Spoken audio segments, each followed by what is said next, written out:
Gloria, your microphone is not on.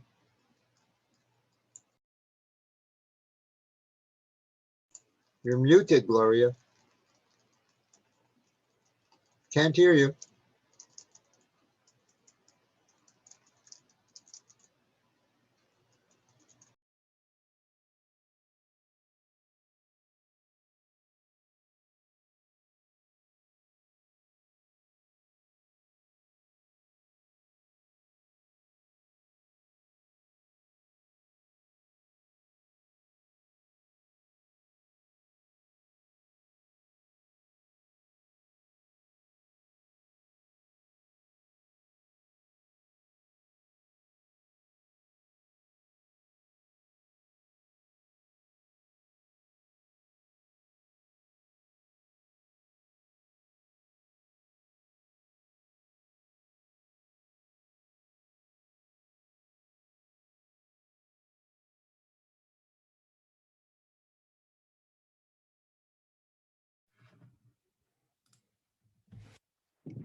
Good morning, everyone. Good morning, Rabbi. Good morning. Sorry about that, Linda. No problem. Good morning. I just- Good morning, Rabbi. Good morning. Very interesting discussion yesterday. Oh, appreciate that. Yeah, I thought it was timely. Actually, everyone you have is very interesting. You are very kind, sir. Very kind.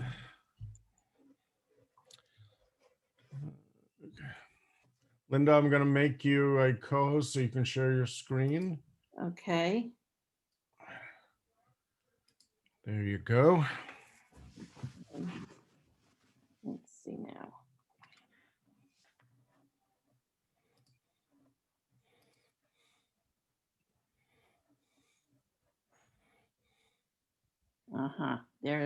There we go. Yeah.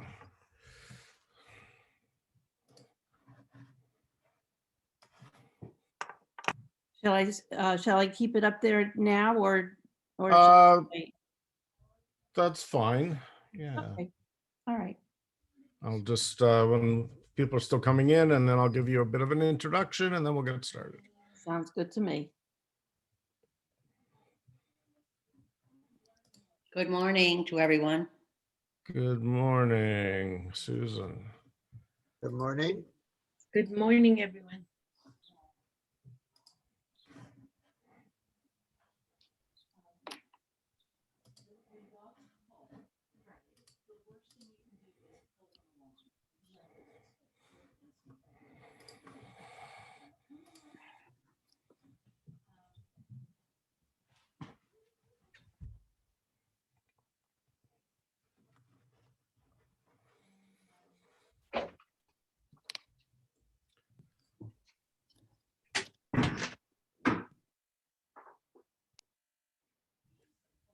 What's the matter?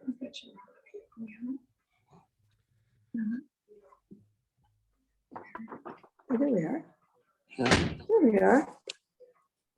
Morning. No, I just unmuted. I tried to recruit some of our Breakfast Club people today, Good. Well, thank you. the ones we haven't seen for a while. Yeah, I still yeah. don't see. There were Mhm. people that always came in person and haven't joined us online, and there are lots of people who never came in person who are joining us online. Exactly. Yeah. The same thing with services. Uh-huh. Really? Oh, Are you having services in person?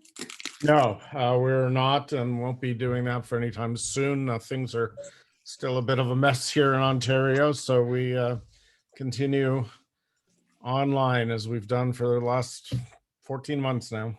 Yeah, yeah. very wise.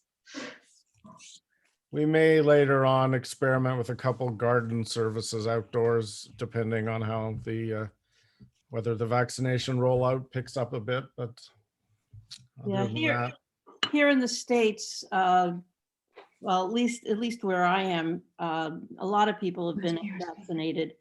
And a lot of schools have started to have very limited, either under a tent services or very few are having indoor services with maybe 20 people. So Yeah. it's starting to open up. I know my son and his family live in Tucson, Arizona, and apparently like 65% of the population have had 2 shots there now. And his synagogue is starting to do some, although again, I think they're like outdoor services, but in person. Yeah, yeah. We'll just give it another minute and we'll get started, friends.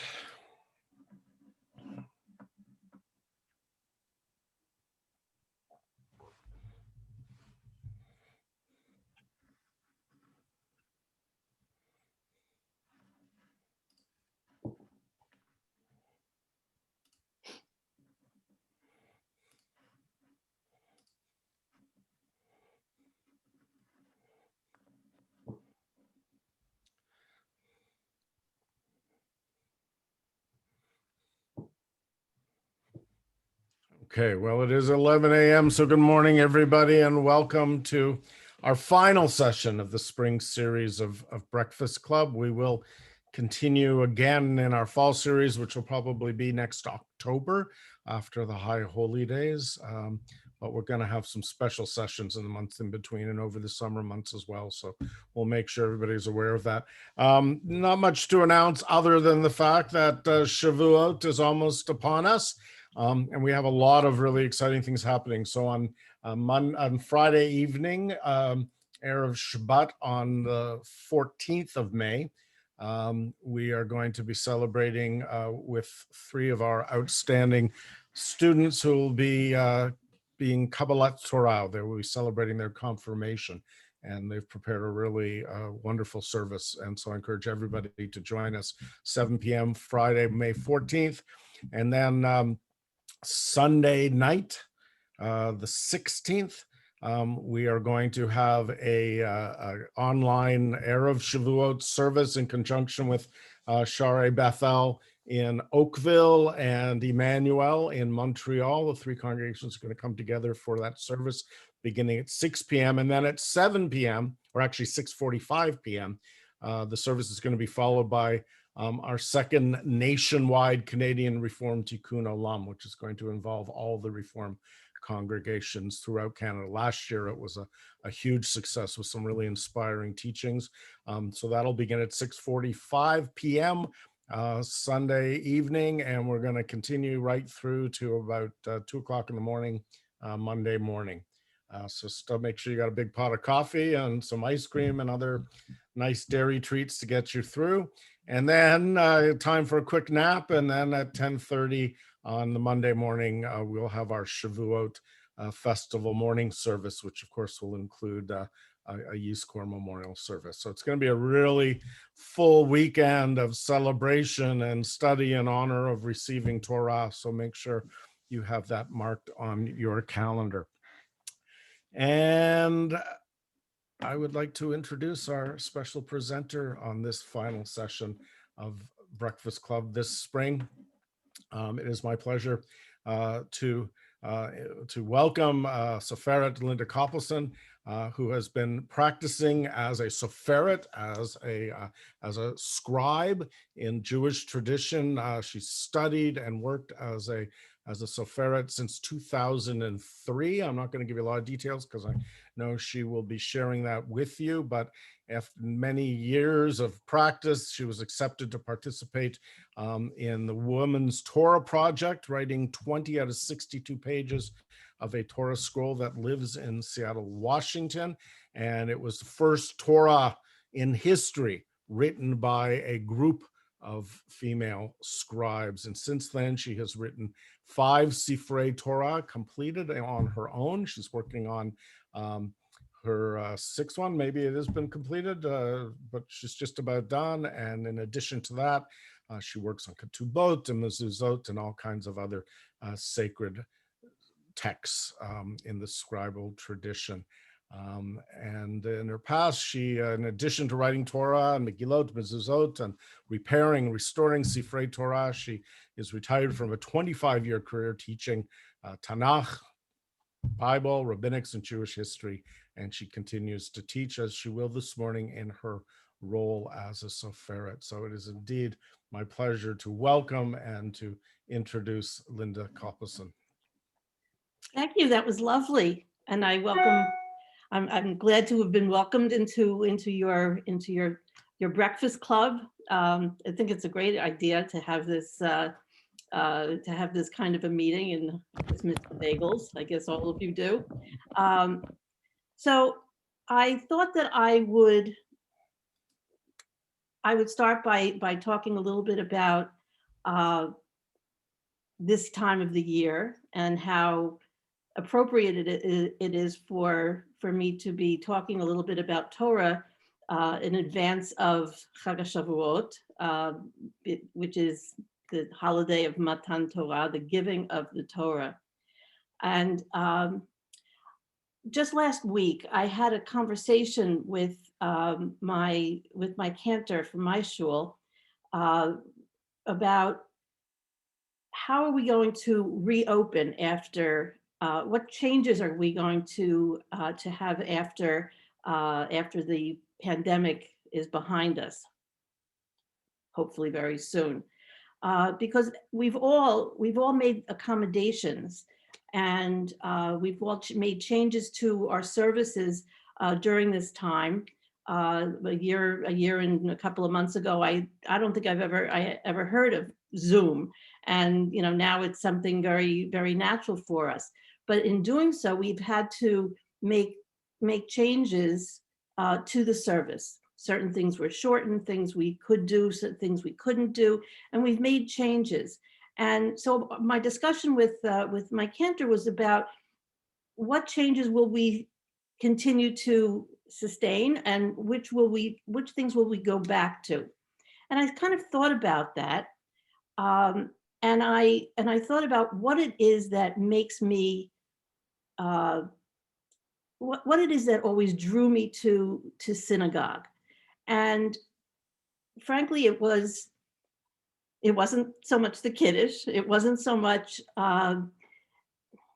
it wasn't even quite so much the tefillah, because I find that tefillah is something that is, there's this kind of balance that we try to strike between keva and kavanah. What do we have to do at a particular time of the day or a particular time of the week, and the things that we have a particular inclination or a tendency or an intent towards. And so it's not so much the drive to say the prayers on Shabbat morning, say, for example. What it always has been for me is hearing Torah and Haftarah. And that's what I said to her. I said, if you change anything, don't change the way we learn Torah. Not to relegate that to a minor or just an ordinary part of the service. That should be retained as the central part of the service. And I guess that's really what kind of drew me, that desire to hear Torah, to learn from Torah, that drew me to become a scribe. And to become a scribe,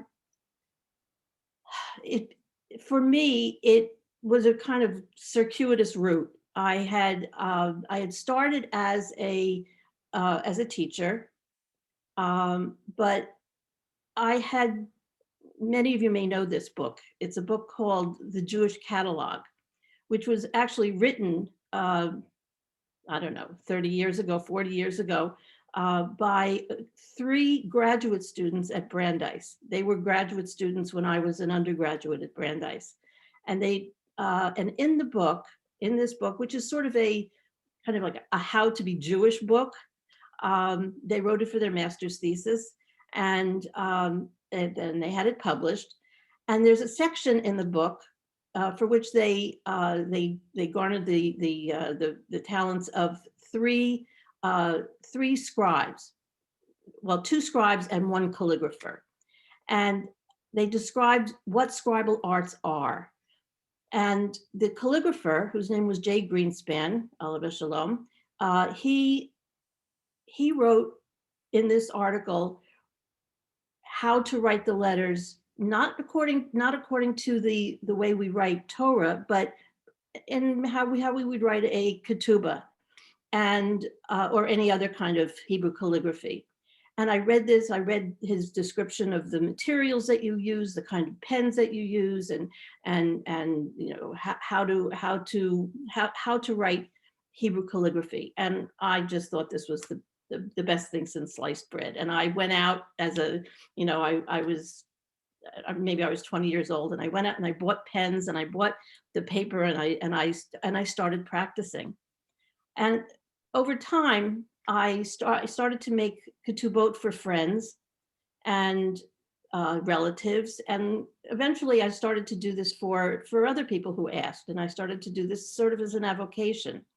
And as I said, I was teaching at the time. I was teaching Bible, I was teaching Tanakh, and at a certain point, it seemed that there was something missing. I had this kind of life as a calligrapher, as an artist, and this other life as a teacher.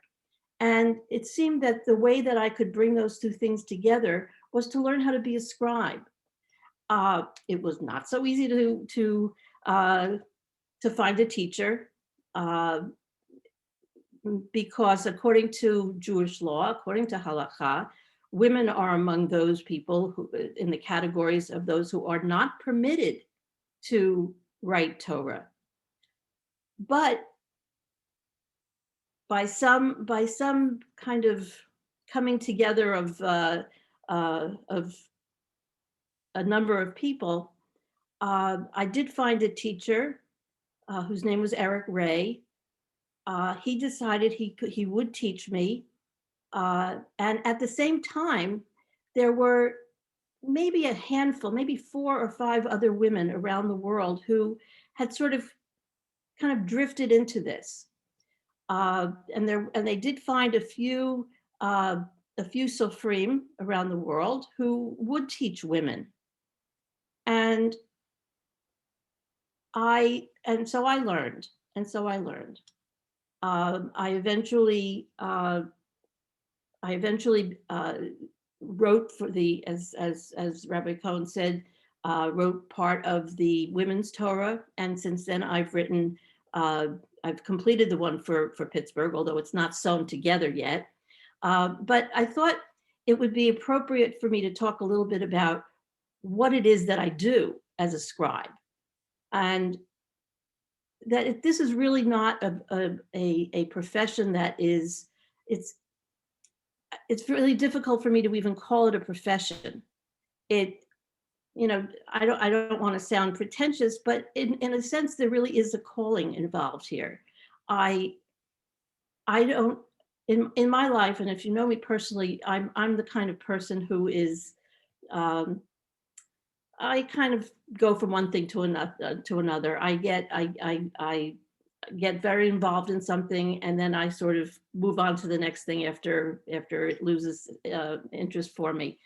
This is the one thing that I am never tired of, that I never feel, oh, I have to do this. I have to go down to my studio and start to work. It's something that is, it overtakes me when I'm working, when I'm sitting and writing. So let me go back a little bit. This first picture is a picture of me as I was writing. This was from when I wrote a Torah for the Torah Synagogue in New Orleans, Louisiana. But let's go back. A Torah scribe, actually, hold on a minute. I don't think that's the right screen.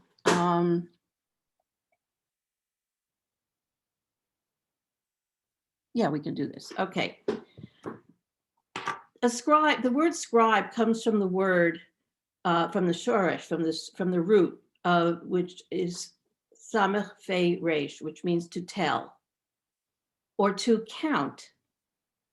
And a sofer is someone who writes, who recounts the story of our people. And the way in which we write is what's remarkable about it is that the materials that I use and the texts that I copy from are the same texts and the same materials that have been used for 2,000 years. There is parchment, which is made from animal skin. There is, and the parchment has to be made from the skin of any kosher animal. And this is really interesting that it does not have to be slaughtered according to Jewish law. The parchment can be from a cow, a sheep, a goat, a deer, all of the animals that have a split hoof and who chew their cud. And even, and I learned this was an amazing thing for me. I learned that I could even write a Torah or a Megillat Esther or any Megillah on the skin of a giraffe, because a giraffe is a kosher animal. And I always thought it would be really kind of cool to write a Megillat Esther on the skin of the neck of a giraffe, because you would only need one parchment. You wouldn't have to sew it together because it's so long.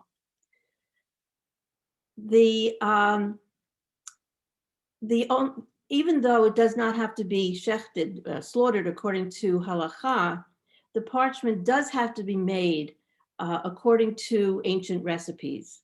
And it has to be made what we call this, it's being made lishma, for its own sake, for the purpose for which it is intended.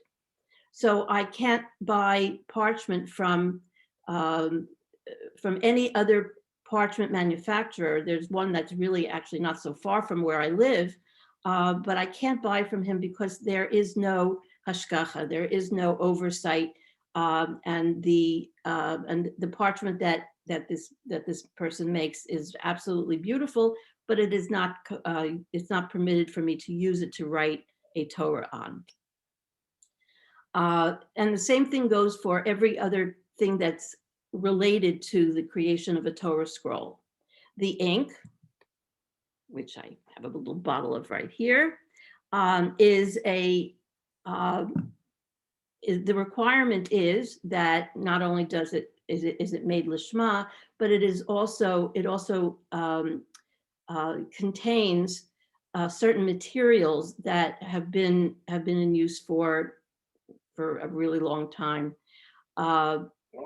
One of the most important ingredients of it is called afatzim, which is gall nut. And I was always intrigued by who figured out that you could use this in making ink. There are certain chemicals. There's iron sulfate, sometimes copper sulfate. There's gum arabic. There is some sort of a carbon substance in the ink. But gall nut is it's the residue from the egg of a gall wasp. When the wasp stings a tree to lay its eggs, the tree forms sort of like a blemish, a little nut on the sometimes it's on the leaf, sometimes it's on the bark of the tree. And when the wasps hatch, what's left is the organic material. And that is taken off the tree, it's dried and it's crushed, and it's added to the other ingredients, and there's an oxidation process that occurs, which turns the ink very black. The requirement for kosher ink is that it be built black and permanent. That's all. And, it intrigues me as to who would have figured out that this was an appropriate ingredient to put into ink, because wasps are not kosher. You wouldn't think that this was something that would be used, but nonetheless, this is part of the tradition. What I write with is a quill. I use a turkey feather. You can use the feather of any kosher bird, turkey or goose. I like the turkey feathers because they're thicker.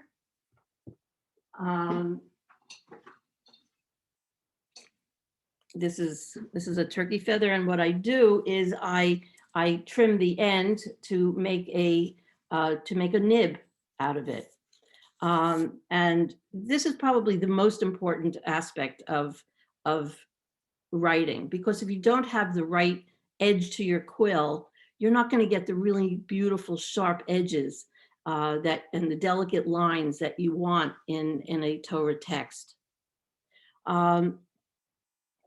So that's a really important part. And what I mean by the important lines, I brought to show, and I do have a picture of it here on one of the slides.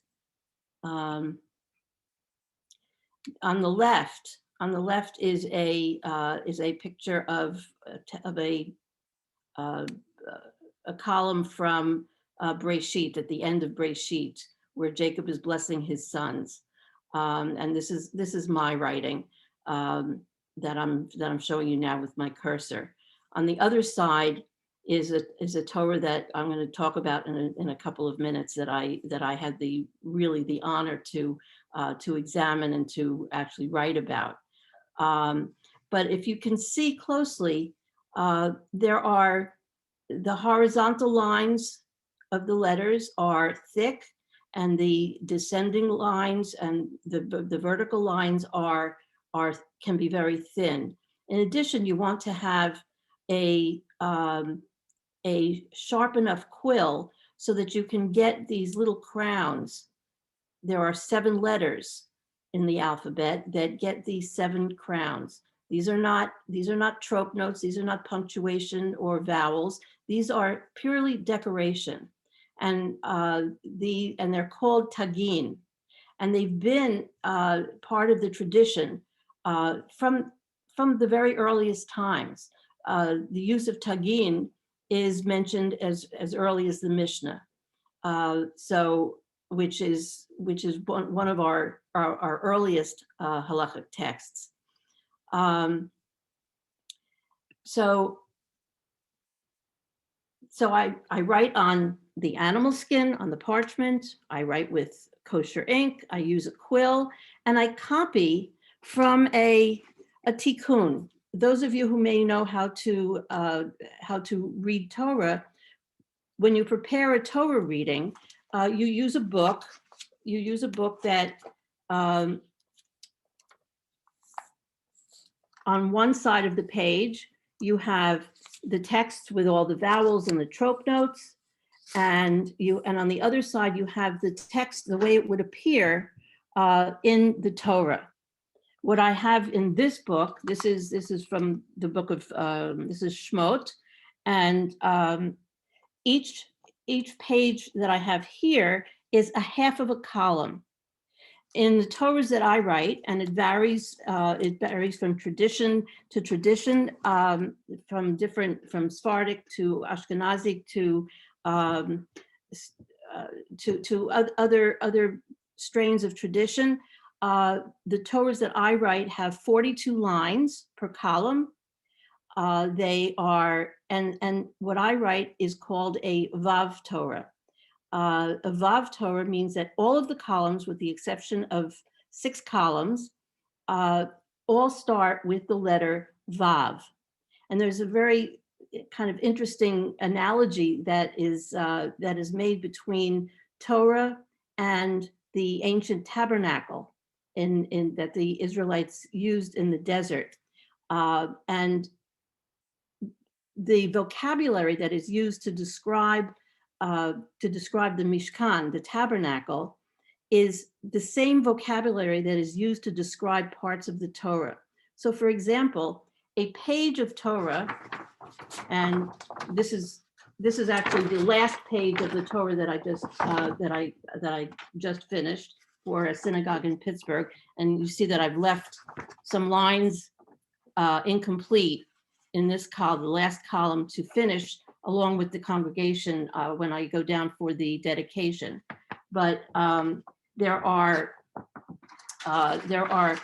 62 pages like that, and the pages are called yiriot, which is the same word that is used to describe the curtains that the Mishkan in the desert was made from. So the curtains are the yiriot.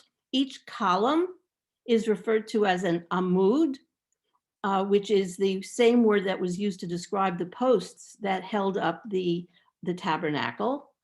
And even the vav is the same word that is used to describe the hooks that the curtains, that the yiriot were hung from.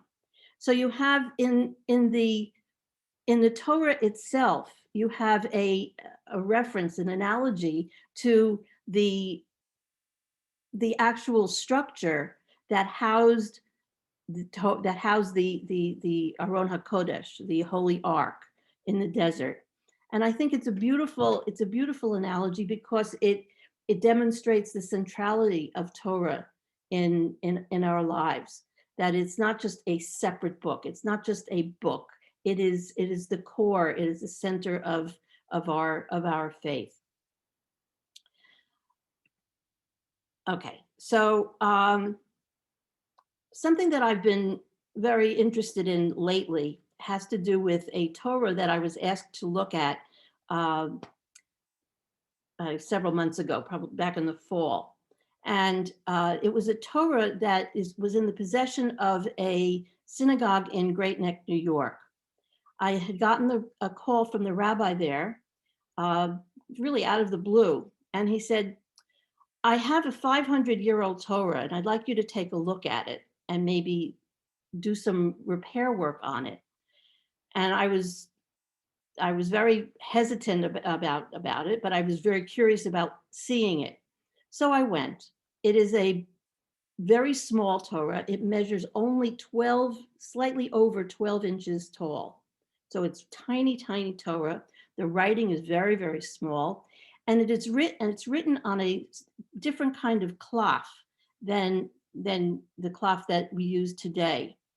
And you can see that this is a picture of a column from that Torah, and you can see that the parchment is very dark in color, and and when you look at it really close, and if you feel it, it feels like leather. It is, and it's a kind of parchment that's called gevil. In English, you would spell it Gevil, and gevil is unsplit skin. If you've ever bought a wallet or a pair of gloves, you might see printed on the bottom of it, you might see made of unsplit or a split cowhide. And what that is that the skin has layers. Our skin has layers. There's an epidermis and the endodermis. So we have different layers of skin, as do the animals.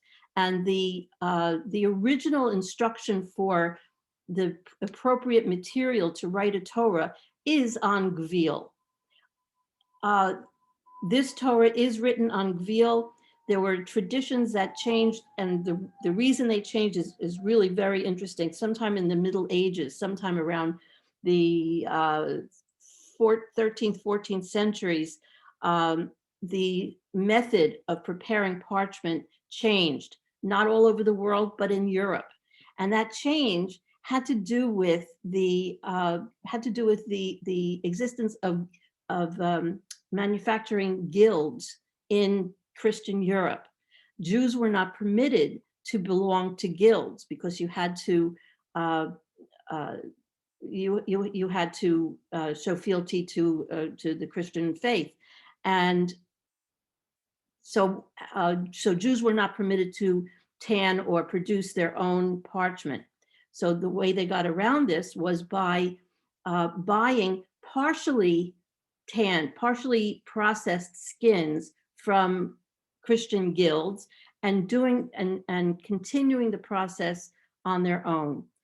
What they had to buy, though, was not the unsplit skin. They had to buy the split skins because that's what the Christians were using. So there was a transition to using split skins, which is what cloth, the parchment that we use, is today. However, the fact that this old Torah was written on Gevil is one of the indications of its age. And there are a couple of different ways in which to determine how old a Torah is, or how to not just to determine its age, but also to determine its provenance. Where did it come from? Where was it written? And by whose tradition? And this Torah follows a Sephardi tradition for writing, and you can see that there are differences in the way the letters, some of the letters look. So, for example, can you all see my cursor? Yes. Okay. In my Torah, you can see that the sheens follow this was an Ashkenazi tradition where the sheen is pointed at the bottom. And if you look at a sheen here in the Old Torah, the Sephardi tradition has a flat bottom Torah. There are other differences. The Lamed in the Old Torah, where's the Lamed? Here, the Lamed here is just sort of ends as a sort of a diagonal line coming down the bottom. And my Lamed finishes, the bottom of the Lamed looks sort of like a chaf. That's a stylistic difference between Sephardi and Ashkenazi traditions. And there are others. You can see that there is some difference between the ayin in the Old Torah, the ayin here. It sort of curves around in a different way. So those are some of the differences that you can tell you can tell the difference between a Sephardi and an Ashkenazi Torah. The Sephardi Torahs were written in the Middle East, North Africa, Spain, and Portugal before the expulsion, and Ashkenazi Torahs in Europe and in Western Europe, and also in Eastern Europe as well. But that's not the whole story. Let's see. There are differences in layout. So you can see here, this is part of, I wonder if you can see it better in a different photo. Here. This is a picture of the one of the next to the last portion of the Torah. This is the poem of the Song of Moses in Parashat Ha'azinu. And this is different from, as you can see in the Torah that I just finished, you can see that the poem is written in 2 columns. This is a column that's wider than all of the others in the Torah. And it's sort of written, it's a 3-column column, or a divided column, in which the middle column is empty, and the column is just the columns of writing are justified from on the right and the left margins. You can see in this Old Torah that the margins, the middle margin, is not justified. The other difference is that this Torah follows a much older tradition of writing it in 67 lines. Modern Torahs are written with a 70-line Ha'azinu, with the exception of Yemenite Torahs, which still retain the 67-line tradition. So beyond those, beyond certain differences in these really very obvious areas, there are also some liberties that scribes can take in terms of layout. And I have some pictures of, let's see. Well, this was another one of the columns that is different in every Torah. It's different from all of the other ones. This is the Song of the Sea, Shirat Hayam, and in some very old Torahs, the last two lines have a slightly different layout. However, in every Torah, going back to the oldest Torahs that we still have in existence, there is always this brick on brick pattern where you can, and there are certain midrashic explanations as to why the poem is laid out in this way. And this is, that's not what I wanted to show you at this point, but I wanted to show you, let's see. Hang on, I'll get there.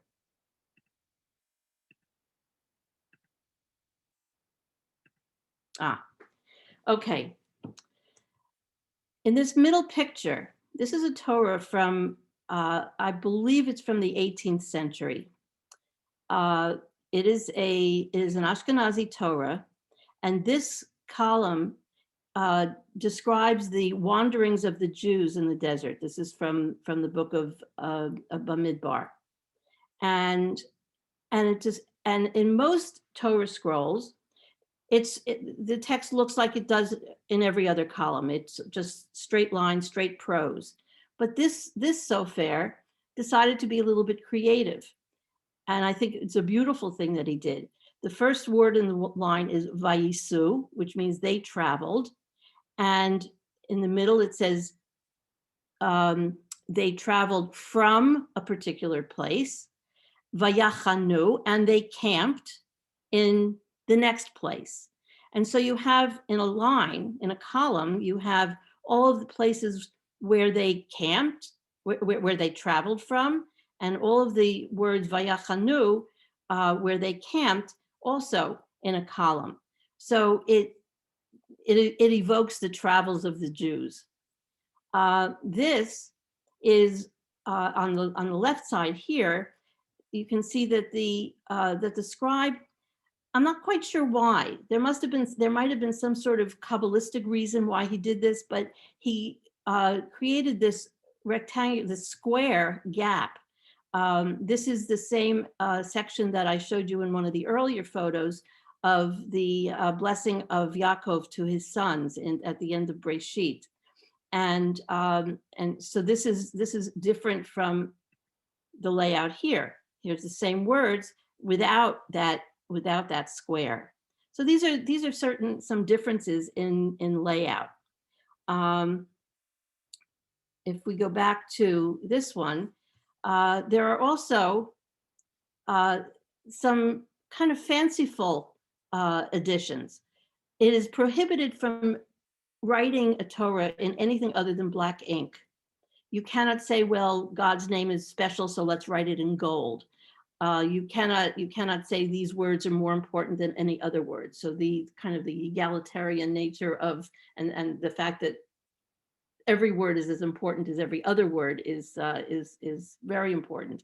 So the only way in which a scribe can show his creative side is by embellishing the tagin, the crowns that are on some of the scrolls. And this scribe did that in a place where there was a blank above, where he had room to kind of show that he wanted to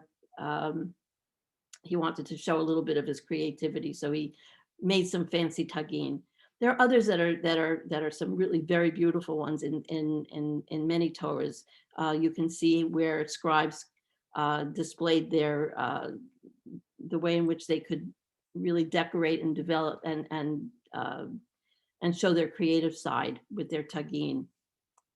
Let's see, what else? You know what? Why don't we take a few questions about anything that you'd like? I'd be happy to answer questions. Before I do that, I'll just simply say that this is the Ten Commandments from this is from the Ten Commandments and Shmot in that old Torah. And I just this past week got the report from a lab in where samples of this Torah were sent for carbon-14 dating. And with the help of other scholars, other experts in the field, we had determined that the scroll was from the 16th century from North Africa. And I felt very validated because the carbon-14 test came back that it was from, the median age was 1506.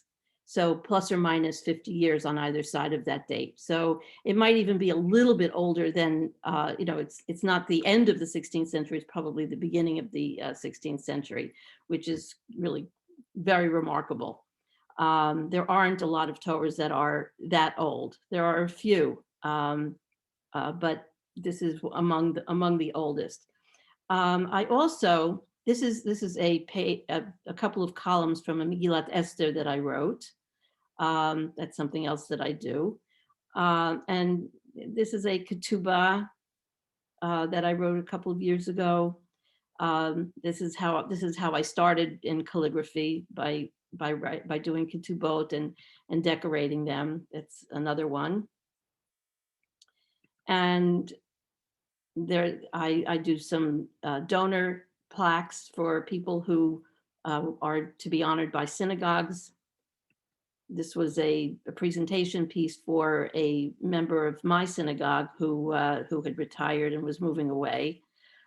So I write Torah. That's my primary profession at this point, but I do some of the other work as well.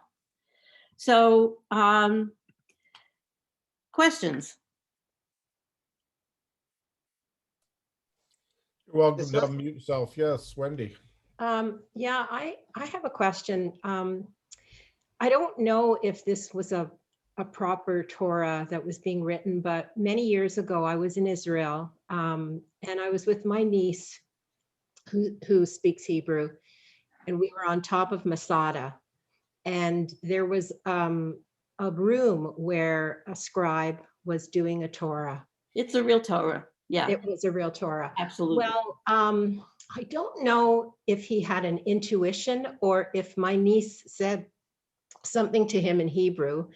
But at the time, her sister was very ill. She was in hospital, and the scribe asked a few questions and wondered if she would like him to put something in the Torah or the scroll he was writing, kind of weave a prayer in. And he also gave her that prayer in Hebrew to take home with her.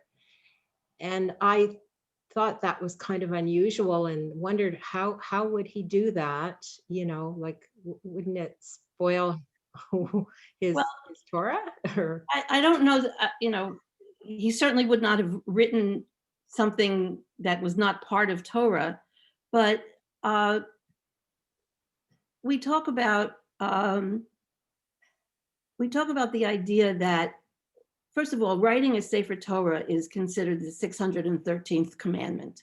It is the last mitzvah mentioned in the Torah, and it doesn't specifically say that everyone has to write their own Torah, but it says Ketov Zot, Ketov Hashirah Hazot, write this song for yourselves. And from that, we're live on a camera. pardon me? What are you doing?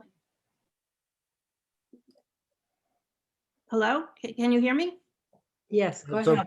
Okay, so it's the 613th commandment. And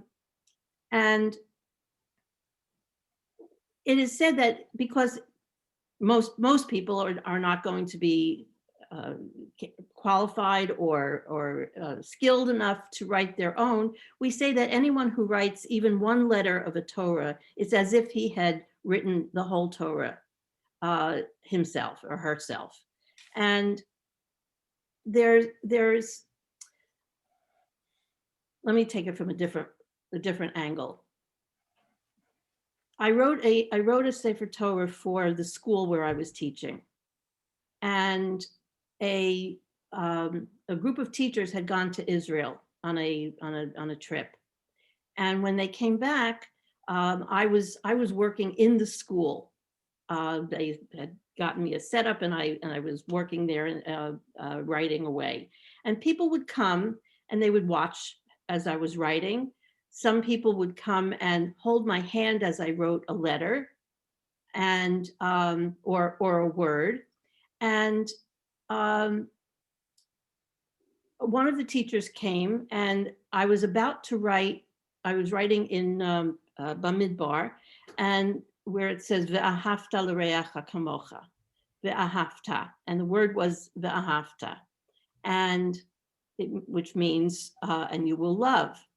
And I told her that that was the next word I was about to write, and that she could hold my hand as I was writing it. And she really flipped out. Why did she flip out? Because when they had been on the trip, at the end of the trip, the guide had said, can you think of one word that symbolizes this trip, or that you think of when you're thinking about the trip that you've just experienced? And the word that she had come up with was ahava, love. So it was this kind of, she felt that there was some sort of, I don't know, spiritual connection with the experience that she had had in Israel with coming to write in this Torah. Mhm. There are so many people who come to me when I'm writing for a synagogue, who come and hold my hand, and I say, well, then my next letter is an aleph, for example. So your letter is going to be an aleph. And they'll say to me, oh, my grandfather's name was Avraham, starts with an aleph. Or if it's a yud, my grandmother was Yaakova, or Mashin. My grandmother was Sarah, and they made these connections. Mhm. And I think that whether or not he wrote a prayer, whether the Soferet on Masada wrote a prayer on a piece of paper or a piece of parchment for her, I think there's this kind of sense that the nearness of Torah Mhm. is a kind of gives you a sense of the nearness of God. Yeah. It's Thank you. Yeah, thank you. That helps. okay. Mhm. I have a question for you, if it's all Yes. right. Could you tell me how many words there are in the Torah? Letters? There are 304,805 letters in the Torah. How many did you say? Sorry. 304,805. And that is, and it's been the same. From Torah to Torah. No matter what tradition you follow, there are only six letters where there is a difference between different traditions, and none of those differences change the meaning of the word. It's either the addition or the elimination of a vav, which doesn't change the meaning of the word. So I just think it's absolutely astounding that in all of the centuries that we've been writing Torahs, that the text remains the same. It's mind-boggling. It really is. There are, I don't know the exact number of words. It's like 79,000 something, I believe. Well, thank you.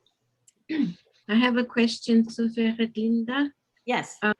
It's regarding the Sofer who wrote a stylized tagim. You said it was tagim? Yes. Uh-huh. And it looks to me that there are three people. They look like three young people holding hands. Could be. Is that I mean, yeah, it does sort of. It does sort of. I mean, the words that the tagine are the decorated tagine. This is. It looks like Mot Shnei B'nei Aharon. This is when the two sons of Aharon die. Oh, Nadav and Avihu, and I don't know. Maybe this is some sort of a picture where you have the two sons and maybe the altar in the middle. I don't know. I mean, that's certainly a possibility. makes me think of what you were speaking of earlier, and that's ahava. Yeah. All of them together. Yeah. Yeah. Thank you. Any Someone other questions at this time? I have one, Rabbi. Yes, It's Heather. I was just wondering, the Torah that you repaired, the one that's around 500 years old, is that in usable condition now? Well, first of all, I did not do work on it. I studied it. I took pictures of every column. I did research on it, and when I spoke to other Sofrim about it, there was some people, some Sofrim said, if you want to do some, tighten some of the seams, or even if you want to darken some of the letters that had been faded, that might be okay. But all of the people who I spoke to who were affiliated with museums, I was in touch with a man named Michael Magen, who was the head paper conservator at the Israel Museum. And you don't have to be so impressed that I spoke to him, because he's married to an old high school friend of mine. But he worked on the Aleppo Codex. I'm not, if you don't know what that is, it's the oldest book version, codex version of the entire Tanakh, that, well, it was complete until 1947, but that's another story. But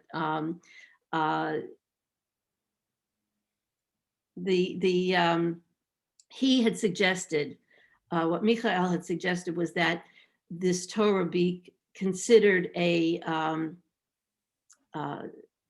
not so much an artifact, but it should be conserved and preserved, as opposed to repaired. So I did not do any work on the Torah itself.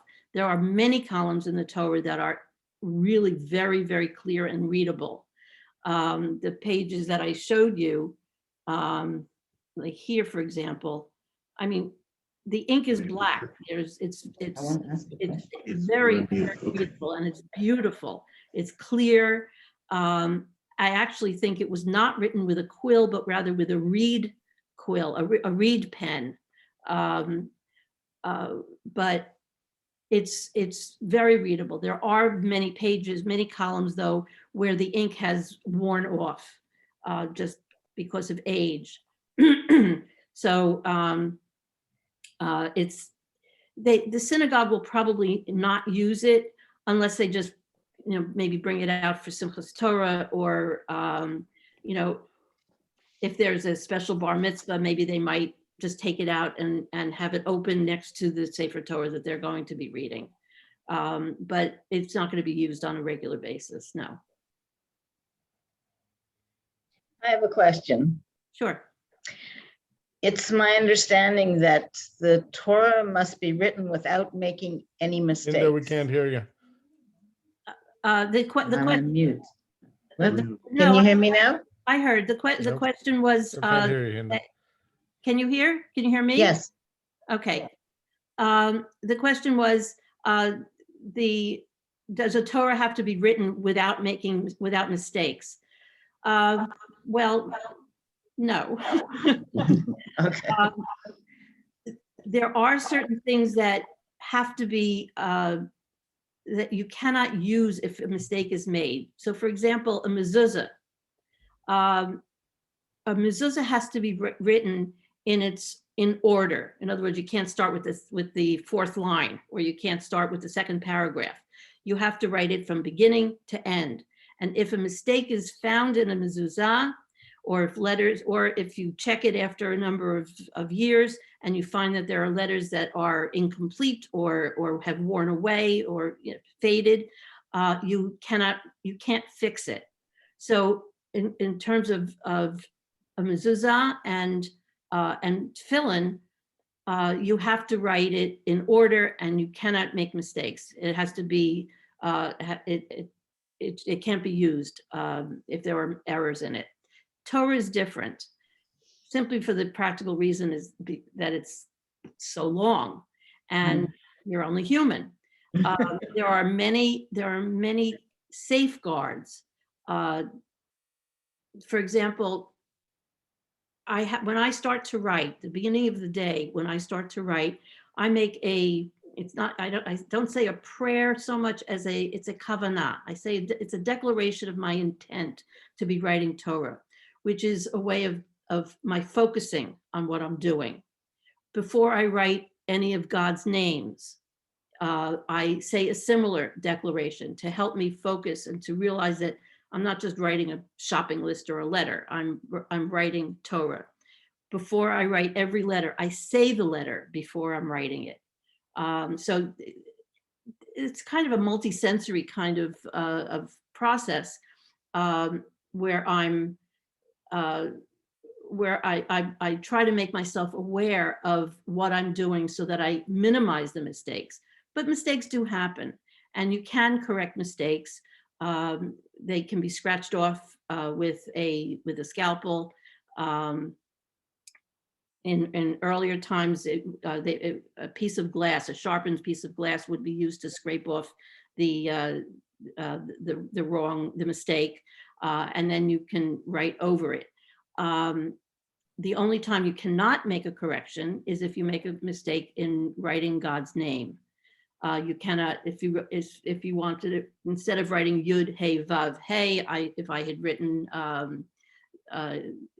Yud Chet Vav Hey, I couldn't make that mistake. I couldn't just scratch out the little mistake in the Chet, for example, to make it into a Hey. There are extensive rules as to the way in which you make corrections, which are about making sure that every letter retains its integrity. So, for example, if I made a mistake, say in writing a bet, where no, let's say I made a mistake writing a chaf. Here's a chaf, and instead I wrote a bet, where you had the little extension on the bottom part of the bet on this letter that was supposed to be a chaf. I cannot just simply take off that little offending part there on the bet. What I need to do is scratch off enough so that the letter is no longer recognizable as any letter. So I would have to take it off so that I just have the top of it left, and then I would complete the letter the way it's supposed to be. That's because every letter needs to have its own space. No letters can touch each other, and you cannot carve one letter out of another letter. There are dozens of rules about the way in which you can make corrections. So the answer to writing a Torah, do you have to write a Torah perfectly? No, the pressure's off. I can make corrections, even though I have to take care on how to do that. When you're writing or scribing a Torah, are you copying from another one? No, I'm copying from a book, the Tikkun that I showed you a little earlier, and what I have in what's different between this Tikkun and a book that you would use to learn how to read a portion of Torah is that there are additional instructions. I'm not sure that you can actually see it, but there are very faded letters at the beginning of each line, which indicate to me how many characters, how many letters there are on any given line. So if there's a, let's see if I can show an example here. You can see here, for example, you see how this resh at the end of this line is slightly bigger Mhm. than, say, this resh. Mhm. That meant that this line that had the little longer resh, this line had fewer letters in it than another line, which, let's see, say this line, which looks a little bit, it's not crowded, but it looks a little bit more evenly spaced. You can see this line here is a little bit wider spaced. This one is a little bit closer spaced. And there are times when, well, not on this page, but on other pages where there are more letters, where sometimes the text looks a little bit squished together. You can see it actually in Shirat Hayam, which, because of the nature of the layout, you can see here, there are only 1, 2, 3, 4, 7, 9 letters in this part of the song, and there's no way that you can fill this space without doing the stretching. By the same token, this line here has a lot more letters in it, so my writing has to be that much more that closer together, so that I fit it in the appropriate spot. So there are some scribes who copy from existing Torah scrolls. That's the primary way that Torahs were written in the past. But today, most Sofrim use a tikkun, use a book to copy from.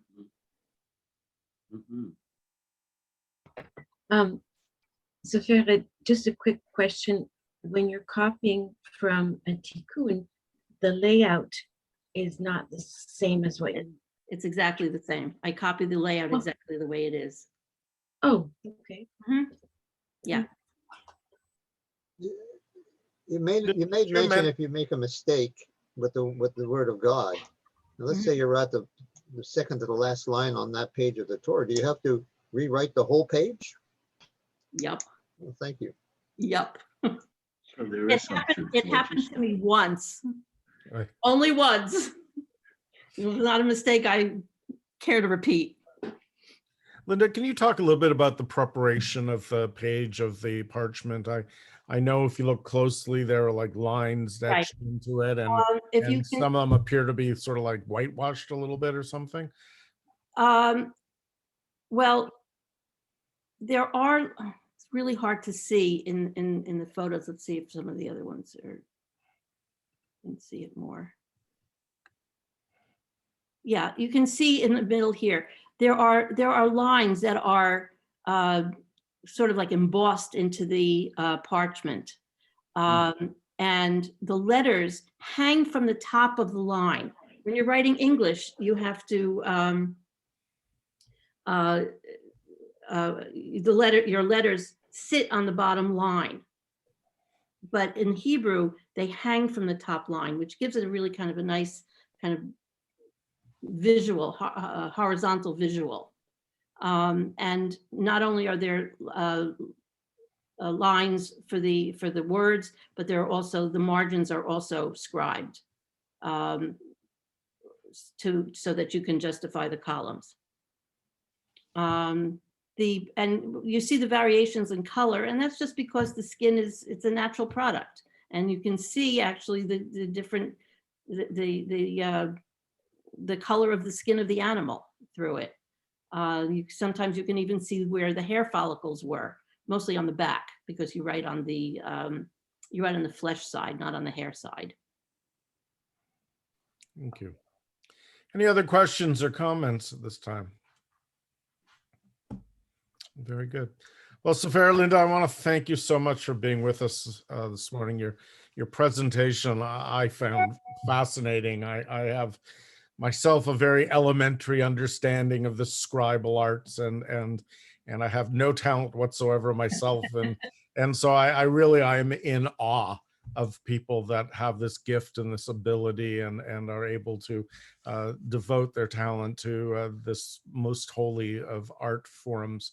And also, you and I had a discussion I shared with you about the 8 Soferet Torah, the 8 Torah scrolls that bless our congregation, and they're all very different sizes, different weights, different styles, different ages.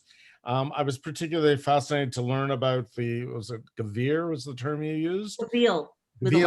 Gavil, because we do have a scroll which is brown as the one you displayed, which I always wondered about. I had no idea. And not only is it this dark brown color, but it is the heaviest scroll that we own. It's not the tallest, but it's the heaviest, which you could see that it is a thicker parchment. Right. And you explained why now. So we've all learned something new about one of our own Soferet Torah.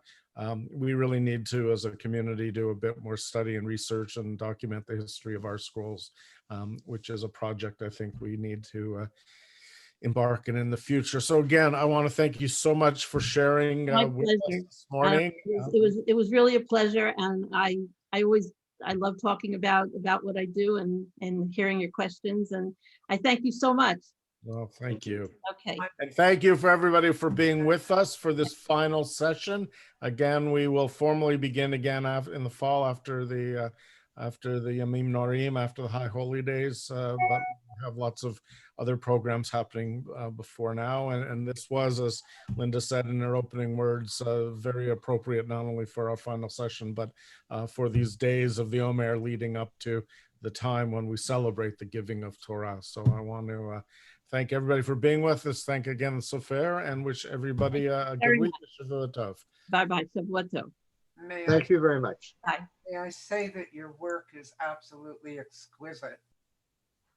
And it's such a joy to see what you have done. And thank you so much. Be well, everybody. You